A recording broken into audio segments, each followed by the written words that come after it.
ಕೃತಿಕಾರರ ಪರಿಚಯ. ಕೊಡಗಿನ ಗೌರಮ್ಮನವರು ಕನ್ನಡದ ಪ್ರಥಮ ಕತೆಗಾರ್ತಿ ಎಂದು ಹೆಸರಾಗಿದ್ದಾರೆ. ಇವರು 1912 ಮಾರ್ಚ್ 3 ರಂದು ಮಡಿಕೇರಿಯಲ್ಲಿ ಜನಿಸಿದರು.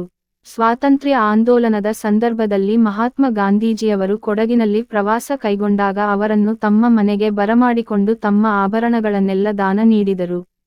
ಗೌರಮ್ಮನವರು ಮಿಸೆಸ್ ಟಿ. ಜಿ. ಕೃಷ್ಣ ಎನ್ನುವ ಹೆಸರಿನಲ್ಲಿ ಕತೆಗಳನ್ನು ಬರೆದಿದ್ದಾರೆ. ಕಂಬನಿ, ಚಿಗುರು ಹಾಗೂ ಗೌರಮ್ಮನ ಕತೆಗಳು ಅವರ ಕಥಾ ಸಂಕಲನಗಳು. ನನ್ನ ವಿಡಿಯೋ ಏನಾದರೂ ಕ್ಲಿಯರ್ ಇಲ್ಲದಿದ್ದರೆ ನನ್ನ ವಿಡಿಯೋ ಮೇಲೆ ಸೆಟ್ಟಿಂಗ್ ಆಪ್ಷನ್ ಒತ್ತಿ ವಿಡಿಯೋ ಕ್ವಾಲಿಟಿ ಹೈ ಇಟ್ಟುಕೊಂಡು ವಿಡಿಯೋ ಮೊದಲಿನಿಂದ ಸ್ಟಾರ್ಟ್ ಮಾಡಿ. ಹೀಗೆ ಮಾಡುವುದರಿಂದ ವಿಡಿಯೋ ಕ್ಲಿಯರ್ ಬರುತ್ತೆ. ಹೆಚ್ಚಿನ ವಿಡಿಯೋಗಳಿಗಾಗಿ ನಮ್ಮ ಚಾನೆಲ್ ಸಬ್ಸ್ಕ್ರೈಬ್ ಮಾಡಿ, ಲೈಕ್ ಮಾಡಿ, ಶೇರ್ ಮಾಡಿ ಮತ್ತು ಕಾಮೆಂಟ್ ಮಾಡಿ. ನೀವೇನಾದರೂ ಫಸ್ಟ್ ಟೈಮ್ ನಮ್ಮ ಯೂಟ್ಯೂಬ್ ಚಾನೆಲ್ ನೋಡುತ್ತಿದ್ದರೆ ಸಬ್ಸ್ಕ್ರೈಬ್ ಮಾಡಿ ಮತ್ತು ನೋಟಿಫಿಕೇಶನ್ ಬರಲು ಬೆಲ್ ಐಕಾನ್ ಅನ್ನು ಒತ್ತಿ.